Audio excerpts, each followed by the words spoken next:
Hello, this is Thomas, K4SWL, and today I'm out here at the Blue Ridge Parkway again at the Folk Art Center. You can almost see it over here, over the top of the hill. This is very close to Asheville. In fact, this is in Asheville proper. And over this fence is the VA hospital in East Asheville.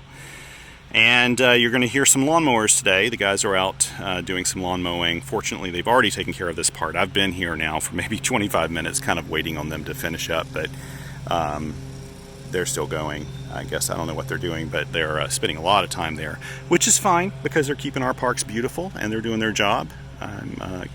Fortunately, I'm not in their way this morning. This is my first activation in a week, and the reason why is, well, there are a couple reasons. Normally, I would do at least a couple of activations during the week, but we've had a fuel shortage here in Western North Carolina. This is Monday, May 17th, 2021. Last week there was the Colonial Pipeline disruption, and it seems like everybody's really good at hearing news and panicking and then hoarding fuel, and that's exactly what happened.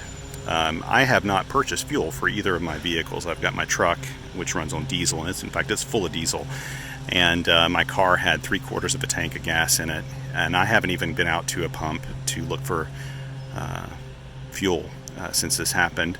My wife and I just decided to hang close to home, and we've had to run out and do some errands and things, but I didn't want to dip into the family fuel in order to do Parks on the Air activations. Plus, there's another really good reason, is I needed to hunker down and finish up some articles I've been working on.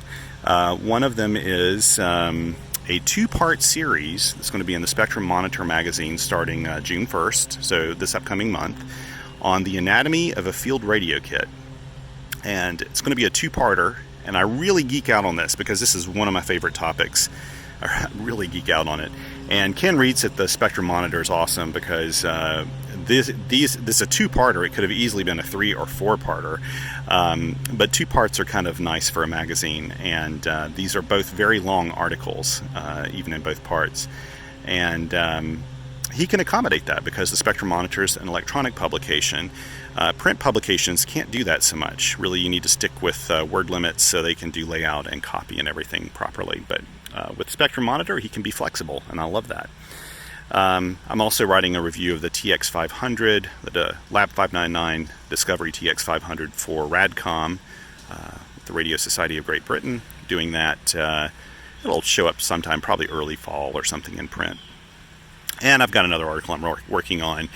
So hunkering down a little bit and working on that made a lot of sense instead of going out and playing POTA this past week.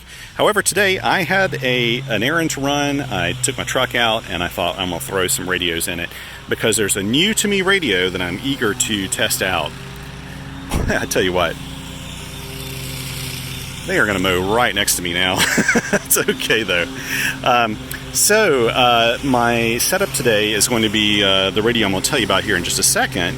And I have the Pactena 9-to-1 Unun, which is a little random wire antenna. This is one I purchased, I don't know, 3 weeks ago now or something. I've taken it out on a few activations. And it's a really cool antenna. It's just really well designed.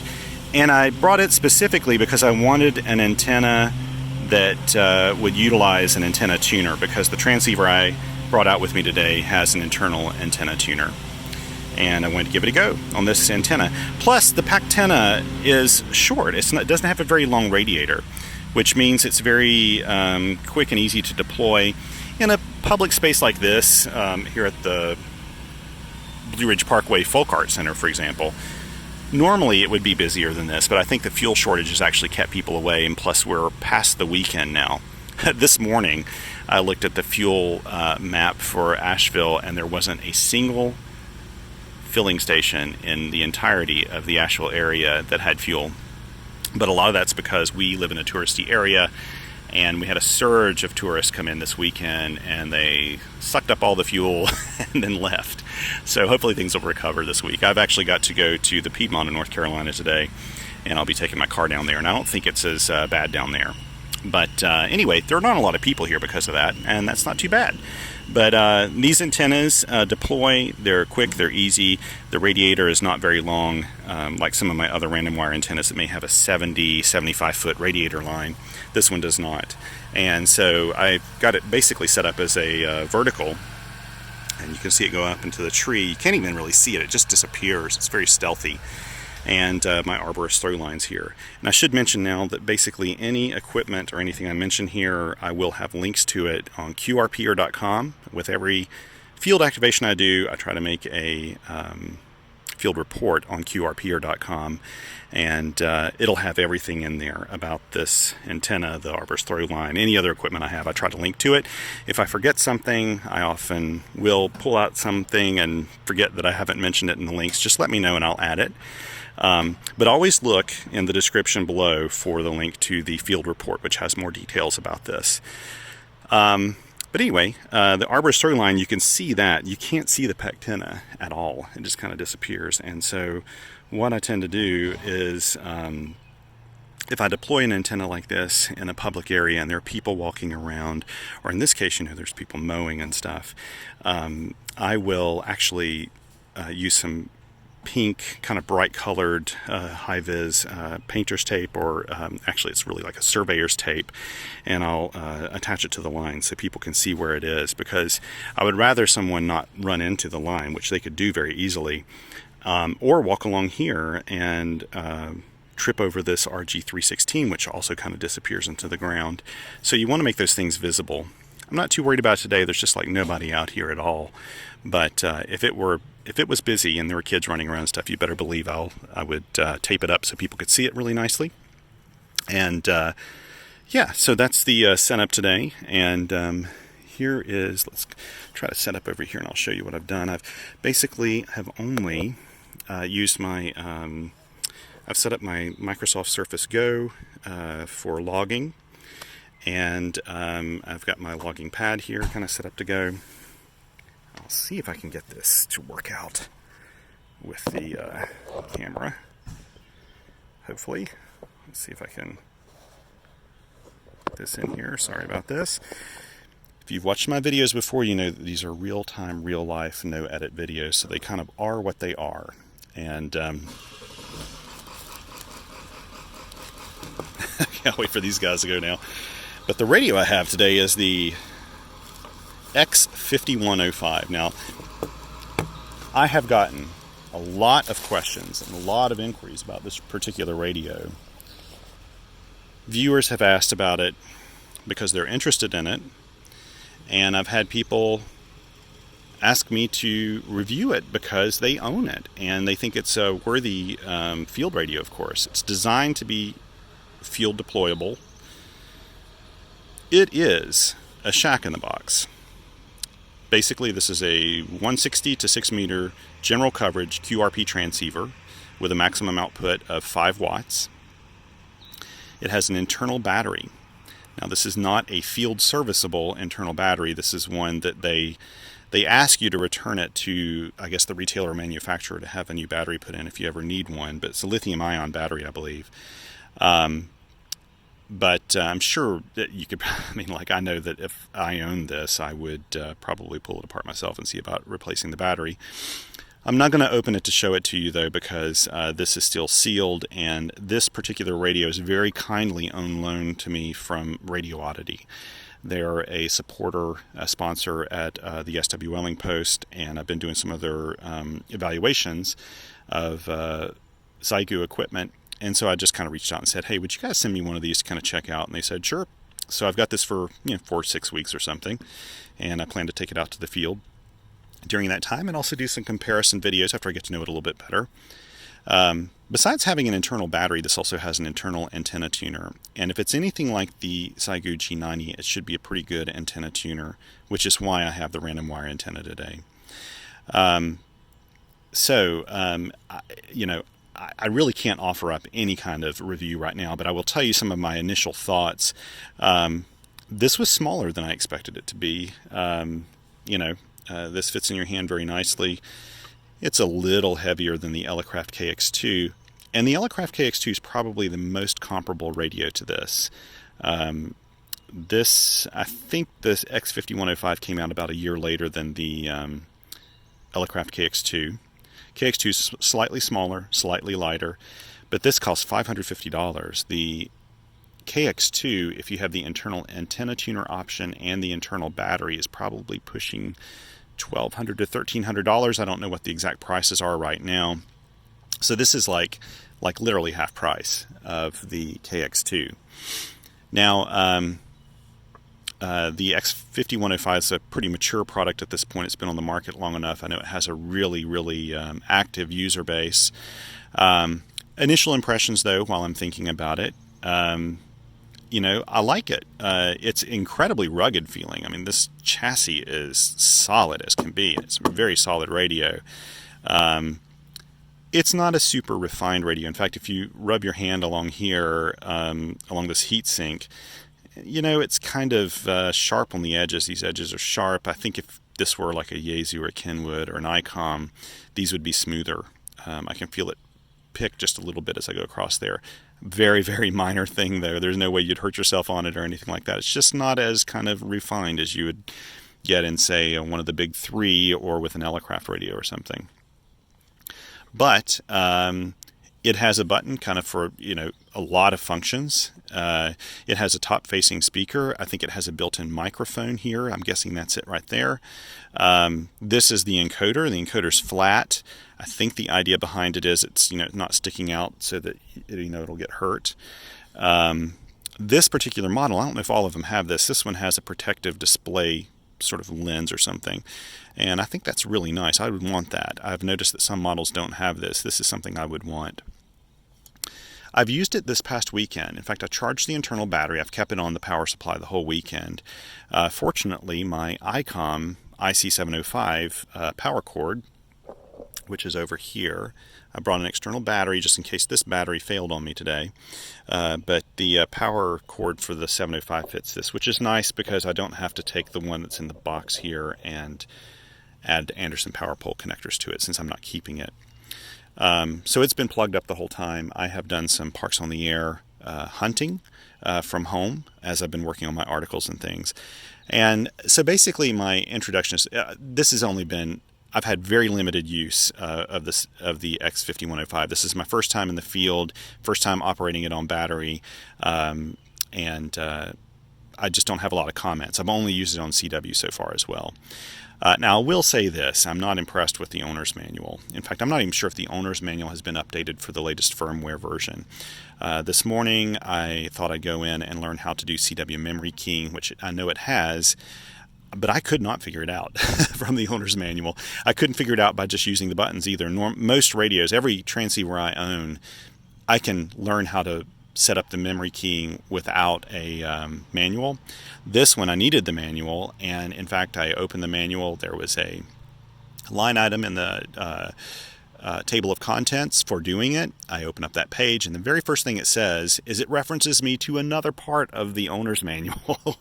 Instead of telling me what, and it has a whole blank page. It's just like two line items. First, reference this previous part of the owner's manual, and it didn't even have a page number for it.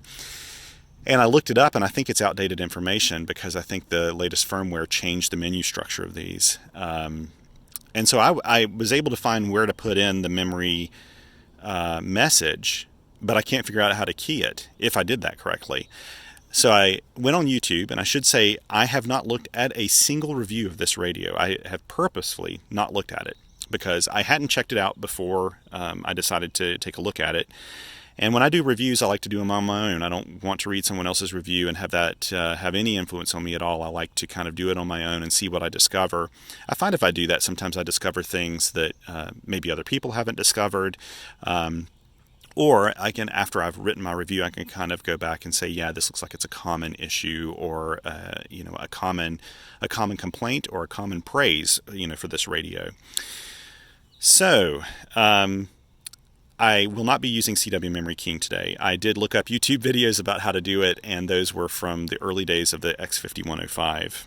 So I can tell you that I like these feet that fold out here. These are nice. They are a little easy to accidentally, when you set it down, to fold up again, but I like them. They're small, they're lightweight, they fit really well. Now, my experience with Saigu, sorry, if that's how you pronounce the name, I really need to speak with a Chinese friend of mine and confirm that. I don't think that is. People usually call it a Xiegu, but I've heard people actually pronounce it, I think, with more the way it should be pronounced in Chinese. I have limited experience with this radio. I have done the review for the Xiegu G90 that I wrote for the Spectrum Monitor last year. Liked that radio. It was really good. And I've been experimenting with the GSOC, the GSOC by Xiegu. Not impressed with the GSOC at all. Do not like that product. And it's a cool idea. It's a controller that you can hook up to Xiegu radios, and it gives you a spectrum display and frequency display and a touchscreen display, sort of like their version of the Flex Radio Maestro, but a more basic one. But unfortunately, it just doesn't function that well, and I'm not crazy about it. I would never use it. I find it cumbersome to use, and anyway, it's being sent back. It was just on loan, and but in general, these are very well-loved products, and they've proven to be pretty durable in the field. Let's see, I'm going to plug in my key. Probably should stop talking and start operating. But I should probably put in the show notes here at what time frame I start actually operating so people know. Okay, now we will be learning about this together. I have not use the ATU even once. So let's just see how this works. So the internal battery should have a full charge because I have, let's see, let's go up here to the 40 meter band. It should have a full charge because I charged it up at home.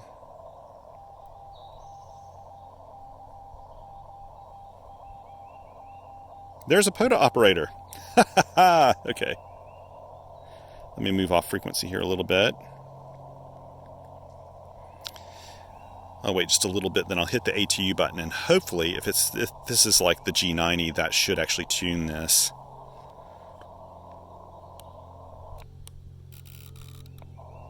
Okay, I think it's tuned.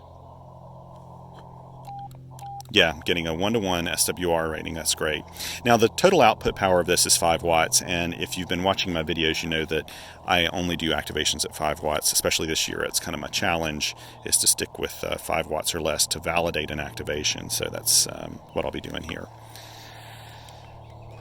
Okay, let's go back over here and try to work this person.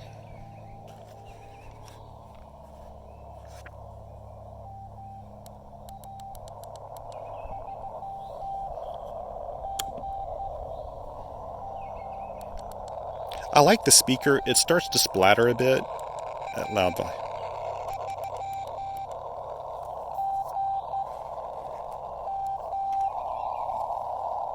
Let's see here. I'm going to...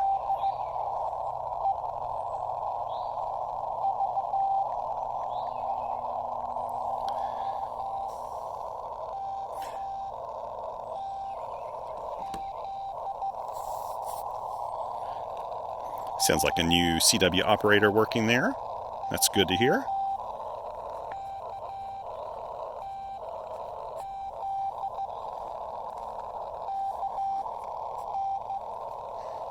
That makes me very happy to hear a new CW operator out there.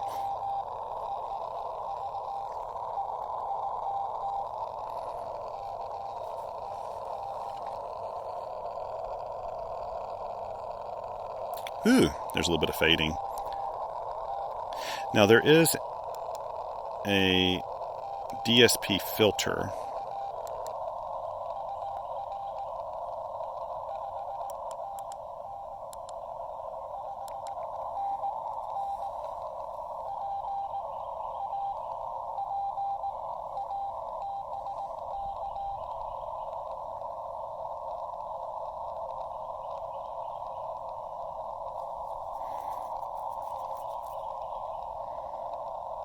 Okay, either I can't hear that other person yet, but we need to be patient.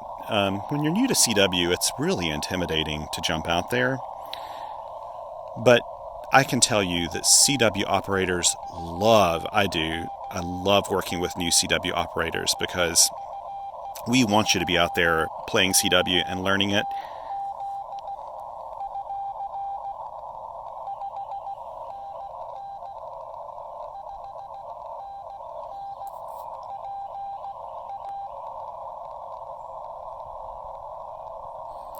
This person, though, they may have faded away. Unfortunately, the band conditions are kind of rough right now.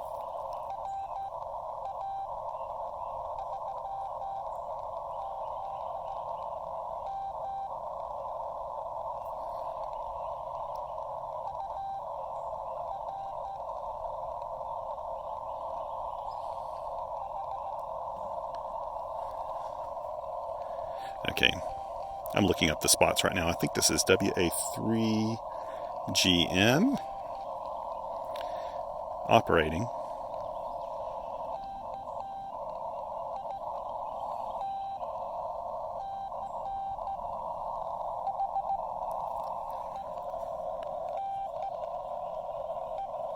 If I can get them, I'll have this, otherwise I'll just mark it out. The audio is nice in that it faces up, just like the other top-mounted controls here. I like that. Speaker audio on this is okay. Now, it's probably as good as the KX2. I think the KX2 audio quality is slightly better, but this probably is a louder speaker than the KX2s. Transceivers that are portable, that is not their strong suit typically. Speakers.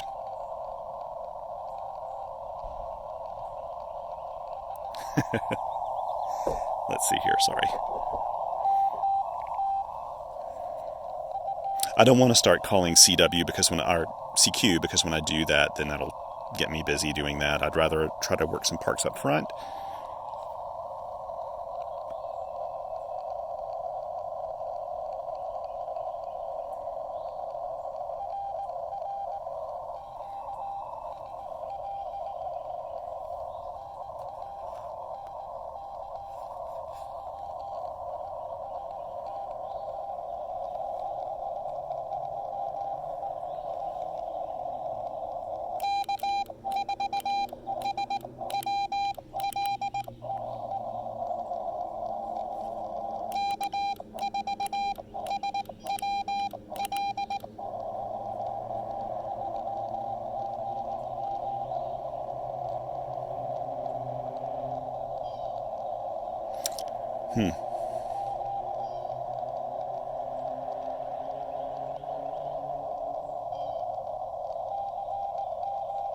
Okay.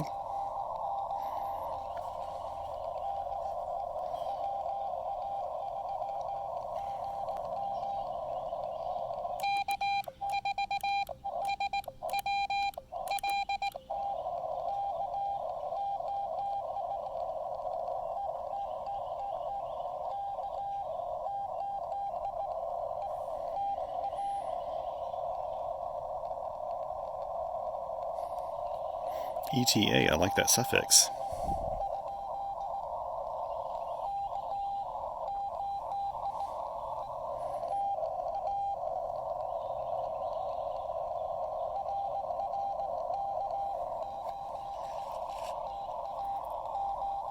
Hoping to see the screen. It's probably flickering because of the flicker rates of both the video and the screen here.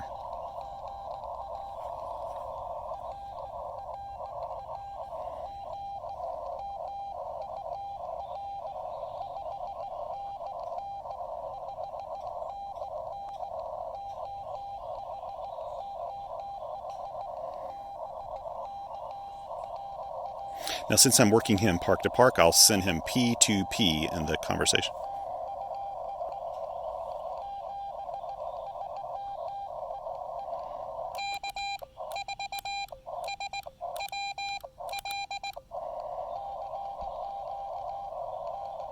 He may not be able to hear me.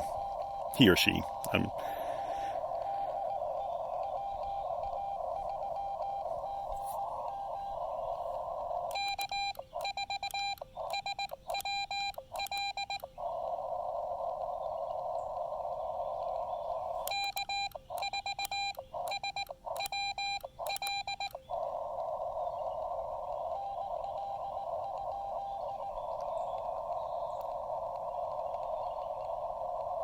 It's an NL.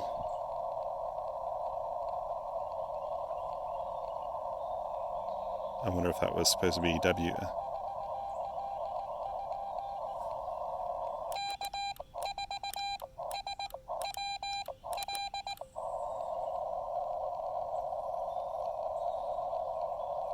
I'm pretty sure that they're calling me.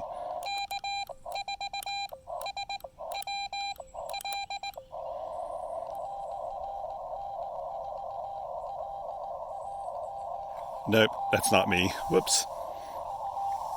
Sometimes you have to make a guess. Like if you listen to the characters, if the characters are kind of close to yours, they may not be picking up your full characters, and I hate to be transmitting on top of somebody else, but I couldn't hear anybody else calling right now, so I had to make the assumption. Now, the noise level today is pretty high. This is about an S6 noise level. That may be because I'm here, near a town, near the hospital and the Folk Art Center. I'll try one more time to contact them, and then I'll move on and start calling CQ.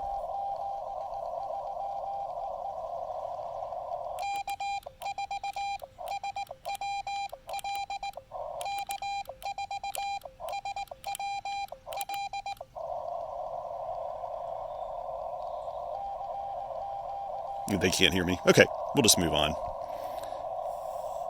Sometimes on their end, they may have noise or things and they can't hear us. I mean, I'm running 5 watts. Normally that's actually not a problem with CW, but there's a really good chance that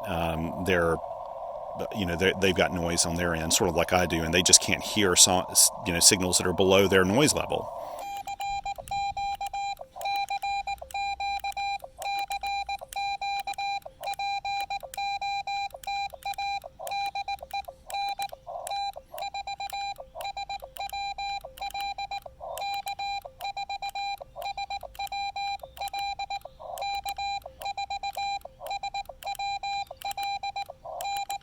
Now, the reason I did such a long CQ is I want the reverse beacon network to pick up my CQ, and doing that just kind of helps it.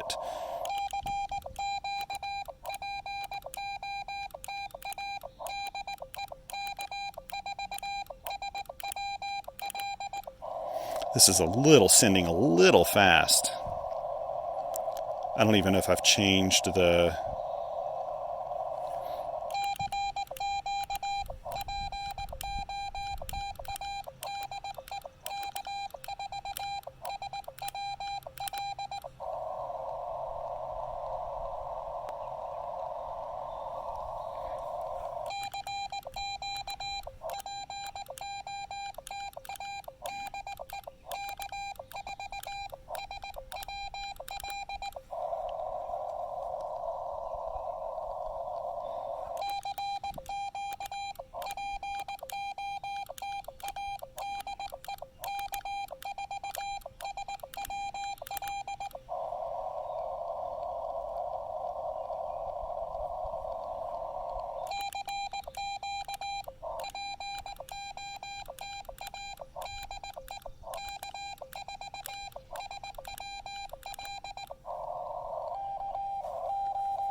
I didn't even have to hear his whole call because I know his fist so well.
It's interesting. Both of these guys, K8RAT and WD8RIF, they're good friends, and I would be with them probably this weekend right now because this would normally be the Dayton Hamvention.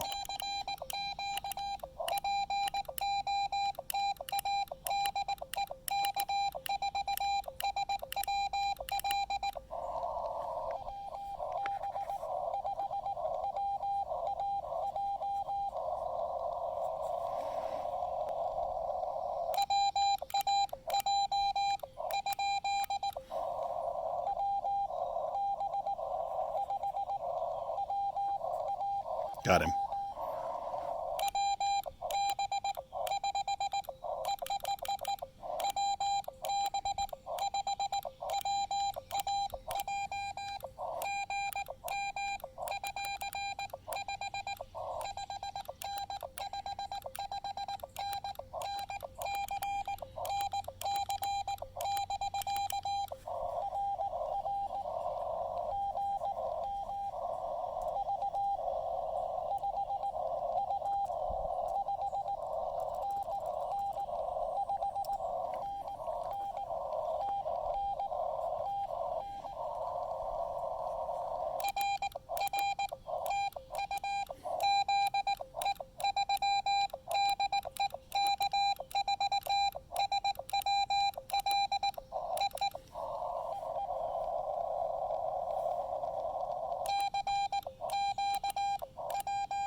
Okay.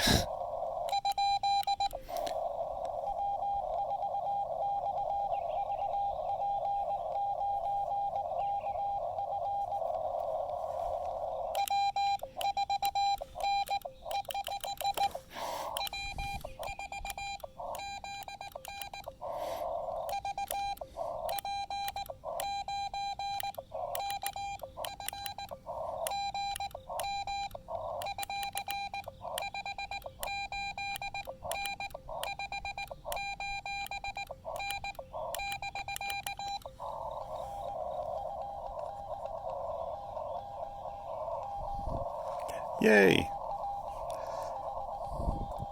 That's a remote.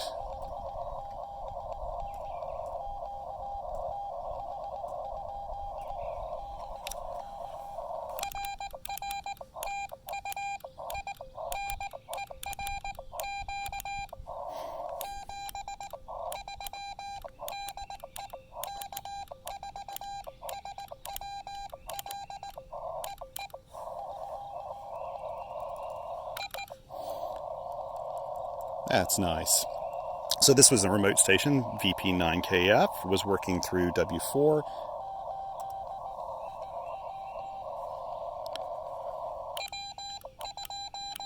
I shouldn't say remote. This could be remote, but this... Okay.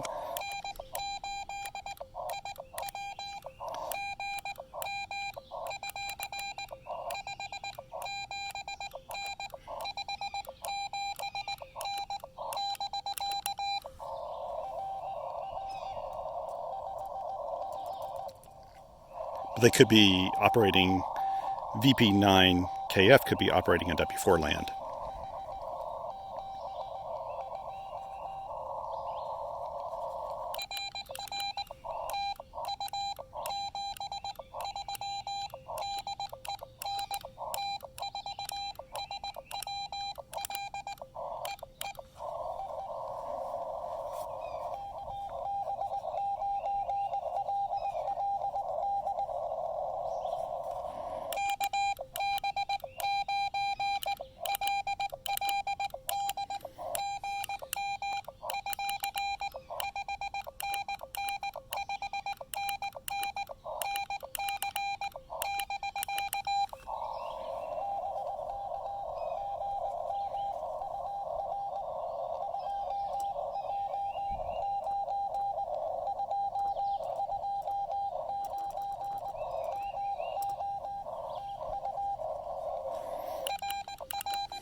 There we go. A.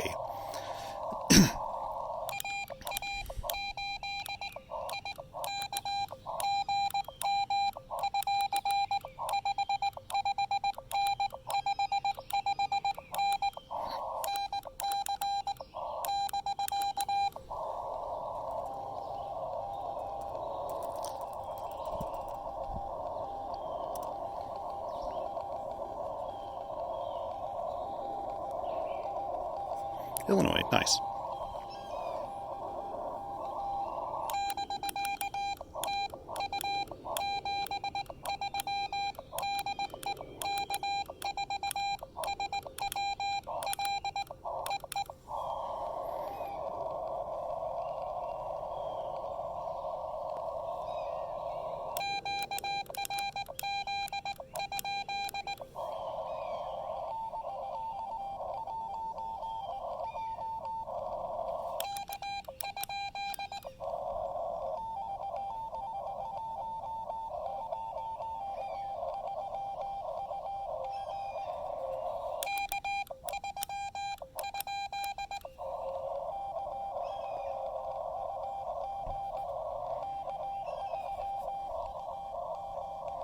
Got him.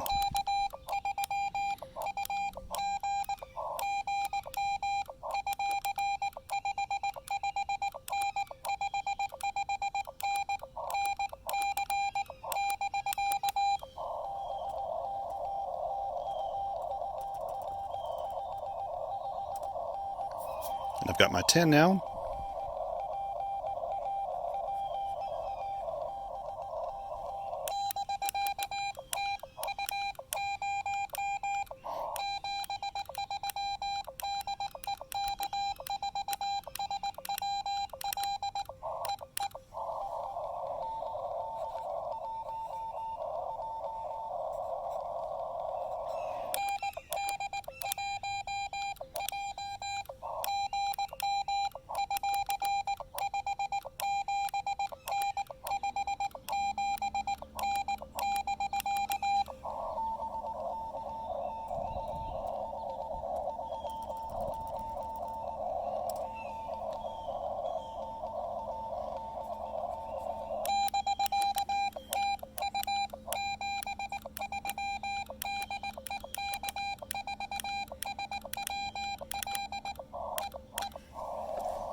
So we're at 11 right now.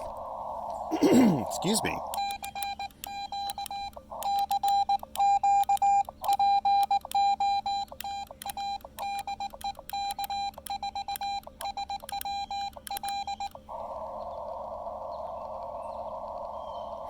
I'll take a break right here unless someone calls me. So this is the most I've operated CW with this, other than just, hunting, which really is kind of on and off stuff.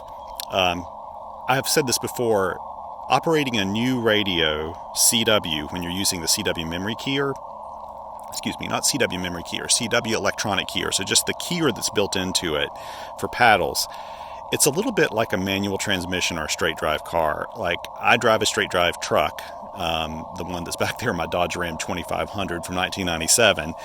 The throw on the stick shift for the 5-speed is huge. The clutch, you have to press it down really far. And if you are used to driving a sports car with a manual transmission and you got in my truck, it would be very disorienting at first until you got into the rhythm of it. You'd need to drive it around a bit because every manual transmission car is a little different than the other. So it's sort of like this with the CW memory keying or CW electronic keying. Depending on the keyer, it can feel a little different. And so the timings just may be just slightly different or something on it. This has a very pleasant keyer. I'm very impressed with the keyer in this. It's very easy for me to get used to. It's not full break-in QSK. I don't think it's full break-in QSK. Though they do have a 0 millisecond QSK time.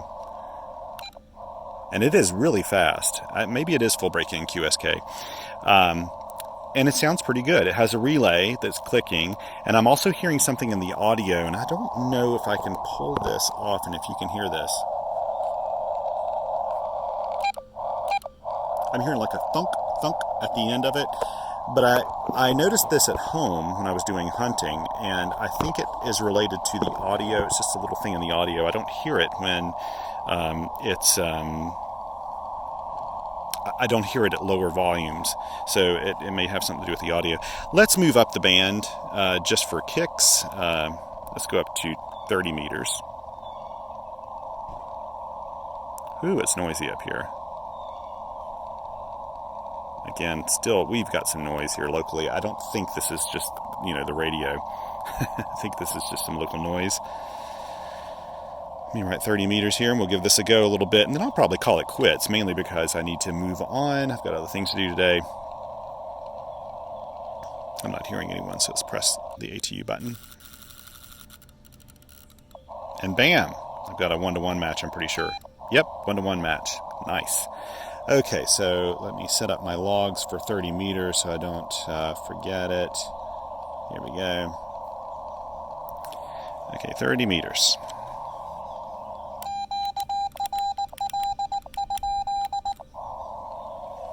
I may work 30 meters a little bit, and then what I may do is try to hunt a little bit before I leave, since I've got internet service.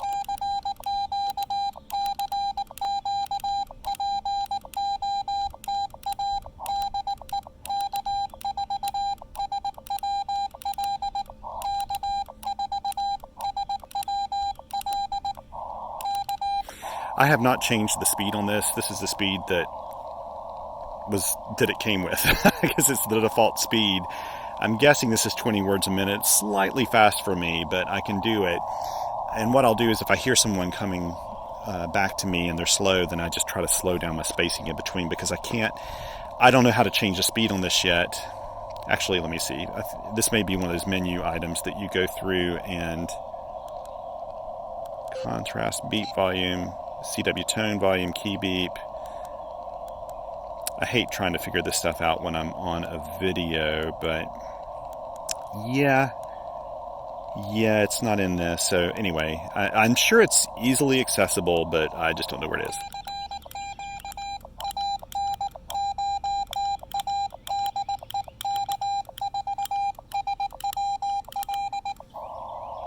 Let's see if it's spotting me by chance already.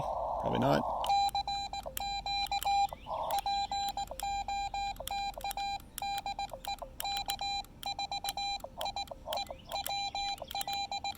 Now, a lot of people have asked me why I keep my key kind of clicky, because because I have a lot of play that I do. Some people want them really tight and they don't want any space between the contact and the paddle, so they just barely touch it and it works. In the field especially, I kind of like a mechanical feel. It just helps my brain, I guess, sort out what I'm sending.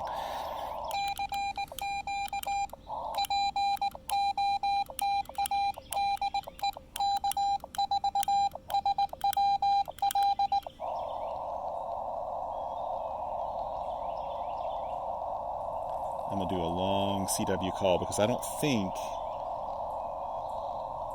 the network's picked me up yet.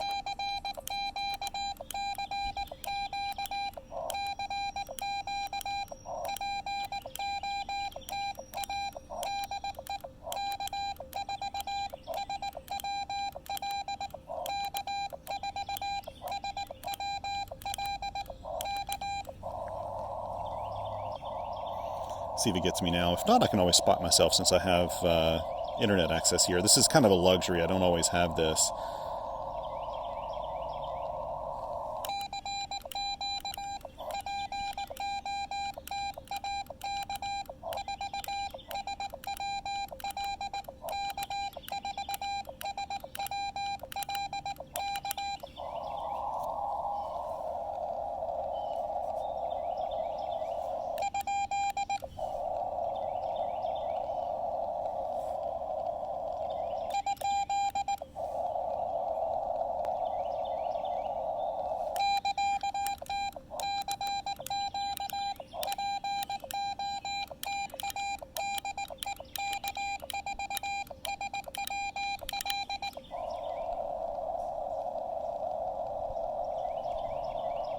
The volume button is up here, the buttons. See, if I turn it up too much, it kind of splatters. Hear that? Not too nuts about that.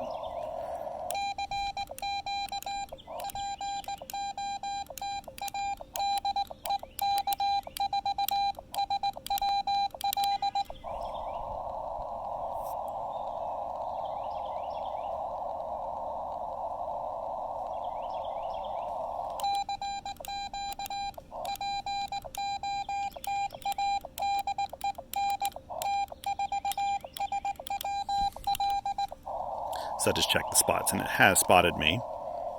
You know what? I'm going to move 30 meters to a new sheet here, so it's easier to see.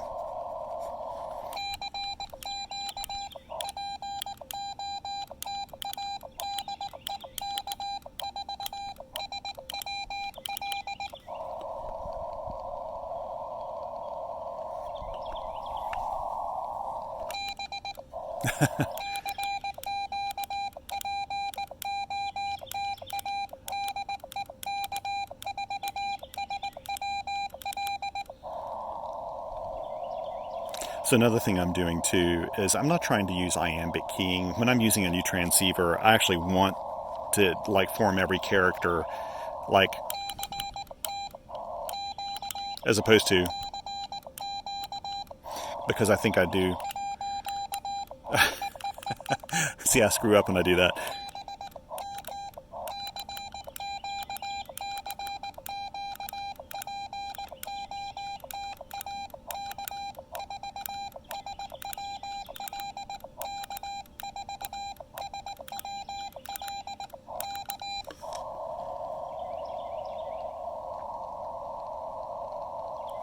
Not really hearing anybody here.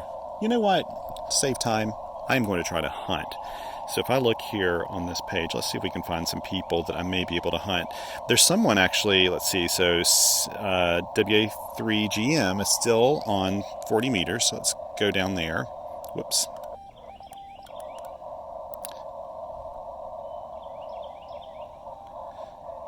So let's tune up real quick. I don't hear anybody there.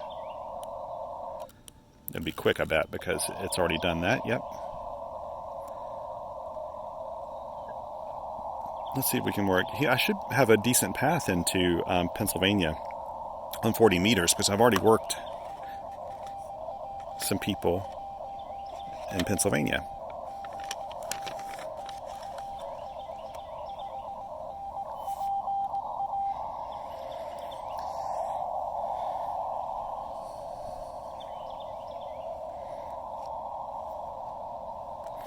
Normally, like if I have internet access, I'll try to do some hunting up front.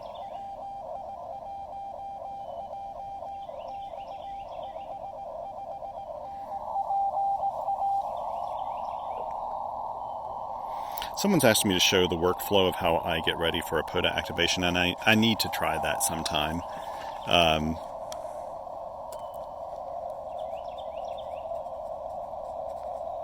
I put this up here because if you're doing a park-to-park, you need to send your park and state, in my case, since this is a multi-state park, the Blue Ridge Parkway, but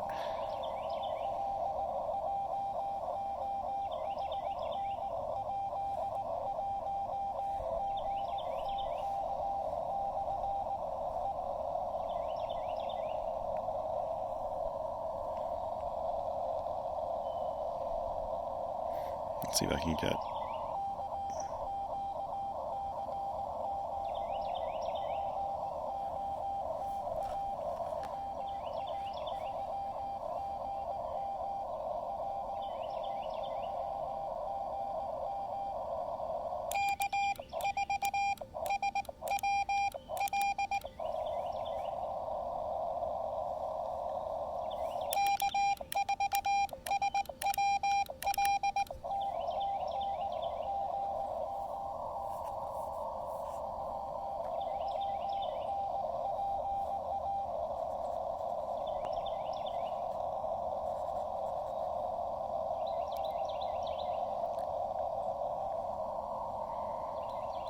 Sometimes propagation's also such that you may hear someone, but it's hard to work them.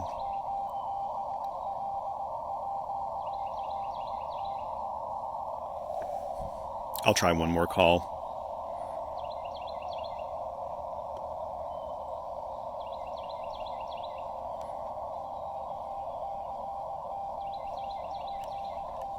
He usually sends his call sign twice.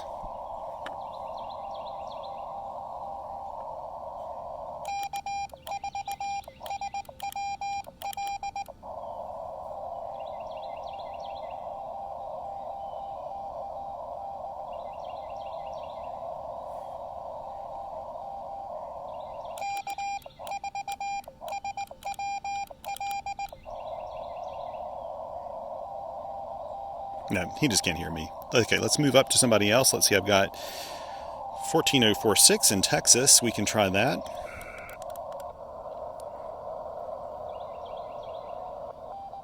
Oh, that sounds good so far.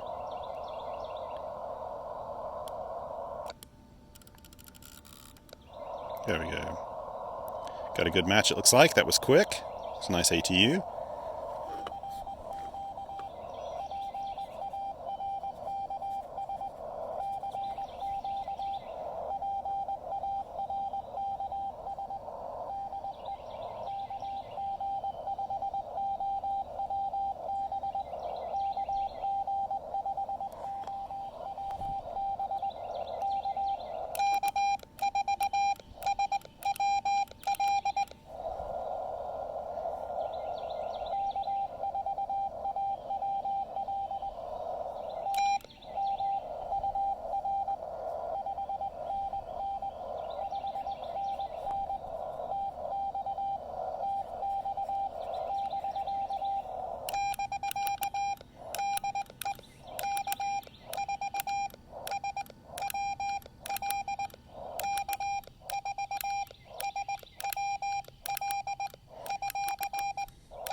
That was a lot I was sending.